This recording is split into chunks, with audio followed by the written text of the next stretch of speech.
Alright, what's going on, guys? So this is Season 2 for Vanguard Zombies. I was actually going to make a video about the roadmap, but I just decided I'd wait for it to release on Valentine's Day, which is today. And this is going to be not only updating you guys on like everything that's new in Zombies, because there is quite a lot, I will admit, and there is an actual Easter egg to this map, and that's kind of why I'm making this video in a way too. Like, I'm going to cover all the stuff in the update, but this is also going to serve as an Easter egg guide as well. Now, typically, with any other Zombies map, I would make an Easter egg guide as a separate video, as usually it's substantial enough to warrant its own content being made. But I can't really say the same about this Easter egg, so I'm literally just going to show you guys how to do the whole quest kind of as we're going through the update and everything, so you guys can do it for yourself if you really want to. But yeah, that's going to be the plan for this one. We're going to go over all of the changes to Zombies with Season 2, and I will show you how to do the main quest on the new Terra Maldicta map for Vanguard Zombies. So if you guys enjoyed today, all I ask in return is a thumbs up. Even if you're not playing Vanguard so much, you just want to check it out, I would still very much appreciate a like rating, and if you're new to the channel, be sure to go ahead and subscribe as well. But yeah, let's go and take a look at the new location called Terra Maledicta. Now, you actually have to load into this separate playlist. It's not related to Duranfong at all, so this means basically this is a new map. It's the same structure as Duranfong in terms of like how things are laid out, and it works the same way where you do objectives initially to open up more locations and stuff, and you're going to see that this desert map is actually pretty big, like in terms of square footage. It's pretty sizable, but I think a lot of it just honestly is a lot of wasted space in my opinion. But nonetheless, you do have a lot of square footage to go and explore, but as is the same case with Duranfong, you just go and do the objectives until most of the map, if not all of it, is already open. And I should mention that this main Easter egg that you can do in this map will give you access to a brand new wonder weapon, and it's not in fact the ray gun, because the ray gun did get made available a couple of days ago on both the original map and also this new one, and Treyarch did tweet like immediately after this update released a few hours ago that they're actually going to be buffing the ray gun. Like, it's already pretty good in Vanguard. Like, I don't think it's anything crazy like Cold War's ray gun was, but they are going to be buffing this to some extent, and it's going to be made a lot more effective. And you can hold both the new wonder weapon and the ray gun at the same time. It's pretty hard to get out of the box. I'm going to let you guys know right now, the RNG on it seems to be pretty difficult. It's fairly low. I just wanted to show you guys off it real quick for those of you who haven't seen the ray gun. But anyways, I'll show you how to do the Easter egg in Terra Maldicta. So you need to go over to Speed Cola and interact with this rune that's right across from it, and then you're going to start to get a bunch of dialogue from like a million characters at once. I was streaming this and I couldn't even really hear what was going on because a thousand characters were talking at the same time. But after you interact with it, wait about a minute, and then this blue portal is going to spawn, and it's going to take you into the Terra Maldicta actual location, and you'll know you're doing this right when the teleport animation color is blue instead of the typical red. And this is step number one. They're kind of color coded, so you'll know exactly where you are, and it'll tell you and guide you about where you should be location wise. But you'll just go into that teleporter and do whatever objective you're given. Again, it's not anything crazy that you haven't done before. After that one, there are 4 yellow crystals around the map, and I'm showing you where they all are. You just need to shoot and break them, and you're going to see that they're going to go up and sort of charge the flames on the shield, and then they can all be, they're all pretty much in the same line of sight as each other. There is one out of the map, the second one I just shot. Third one is a little off to the right, and then the fourth one is to the left of the location if you're standing facing the shield. Once again, once you've shot all 4 crystals, you'll know you've done it right when you start to get some character quotes telling you that you still need to kind of like waft the flames. And now, once you have shot the 4th and final one, you need to take yourself over to Deadshot, which is a little bit difficult to find, at least it was for me. It's like kind of in the middle of the map off to the right side.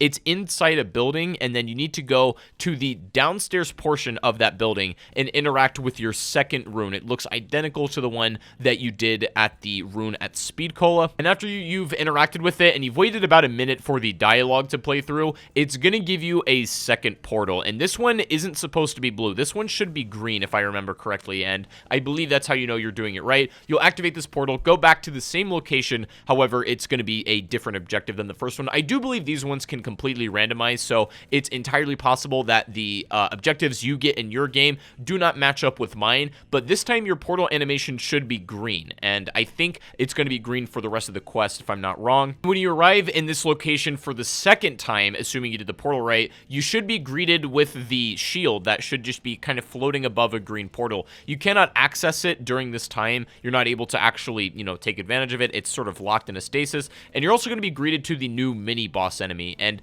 I'm going to tell you guys right now, she's pretty annoying. So basically, she works essentially like a 3-stage boss where she's only vulnerable with headshots, and you can only take down a third of her health at a time. They're not too difficult to deal with if you know what you're doing, but they do become immune to damage for many of their, actual time being in the field. She also leaves explosive projectiles around, which you can shoot and get rid of, which I highly recommend. She's not too difficult to deal with. You just have to kind of figure it out. But once you've done that objective, you should go back up to the shield, and it should be on the ground waiting for you to pick up. Now, this has 2 functions. You can use the left trigger to create this sort of explosion, this decimator blast, or you can just melee it with the right side, and that is absolutely terrible. I do not recommend it. The decimator blast is all right, but the problem is it has a 90-second cooldown, and you're going to see why that's a little bit of a annoyance / inconvenience here in a minute at the last step of the Easter egg. But after you've gotten the shield, you then need to go interact with the rune over at Quick Revive. Just, again, take a little bit of time to familiarize yourself with the layout of this new map and all the locations and stuff, but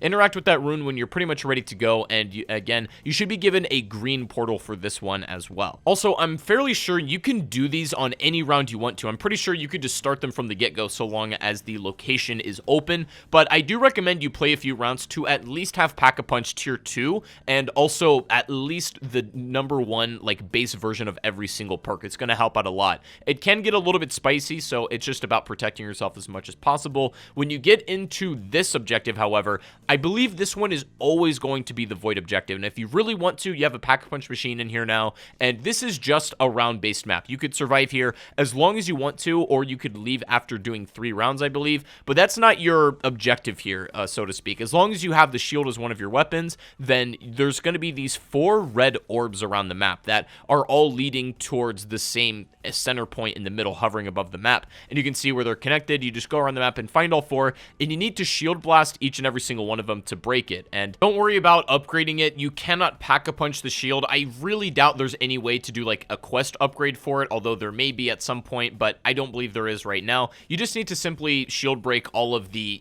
4 orbs around the map, and then it's going to unlock the centerpiece in the middle, which is a document. Apparently it's some kind of page that Von List uses. I don't really know the entire point of it, but that is basically the last step of the Easter egg. And a lot of you have pointed out that this same exact page exists on the Void location on Shinonuma inside Duran Fong. I don't know if there's a way to get the decimator shield on that map yet. If there's not, I assume that's going to be like the second Easter egg maybe, but if there is, you could probably do the exact same process and then get the shield and unlock the one in Shinonuma. But I assume it's just like some extent of intel. I don't really know what these pages are for yet, but that will actually allow you to complete the main Easter egg, and you do get rewarded. But yeah, the rewards, let's say, aren't so... They're really not anything special, as you can see. You get a bunch of crates, a ton of scrap, a few weapons that may or may not be Pack-a-Punched, and that's pretty much a bunch of equipment as well, but that's pretty much it. You can also get the ray gun at this point. I don't know if you can get it out of this reward station, but obviously it's available in the mystery box. And then there is a new objective called Sacrifice, and I'll be honest, this one's pretty cool. You basically have to stop the souls from being collected in sight of different locations around a map, and there's like a new spot for them. This one is pretty sick, I won't lie. It's a lot of fun compared to some of the other objectives, but does it completely like make the game for me? Absolutely not. For those of you wondering, no, there still is no ability to server pause, although I believe that's coming, not like in the next major update. It should be in between then, like hopefully pretty soon within the next like week or so, because I know they're working hard on it, but still no ability to pause yet, which does suck. But they've added a ton of features and fixed like a lot of issues that the game has had, but at the same time, this, like, the game is almost, in my opinion, where it should have been as a launch product. It's still not quite there yet, but Season 2, we're like almost launch ready, I would say. By Season 3, it probably would have been acceptable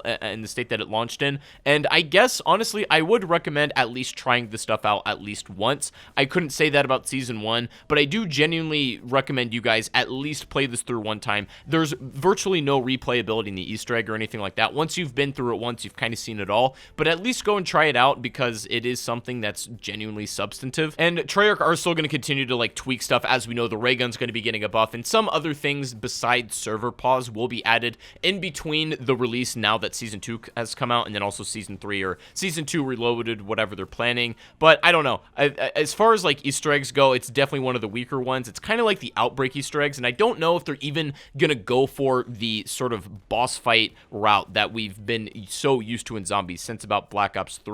I genuinely couldn't say if we're ever going to see a boss fight in this mode. It was genuinely intriguing to check out once, but again, very much like the rest of Vanguard Zombies, play it through one time and you're most likely going to be done with it until the next really big update, and that definitely falls into this category. But yeah, that's pretty much it. Anyways, guys, I did want to show you the update itself and all the things that came with it, and also I want to show you how to do the Easter egg, so I hope you guys enjoyed that nonetheless. But if you did, please make sure to drop a like rating, subscribe if you're brand new, and I also do stream zombies on Twitch. If you don't follow me, please make sure to do that. Links in the description down below. Would appreciate it very much. But have a great rest of your day, guys, and I will see you all in the next one. Take it easy and peace out.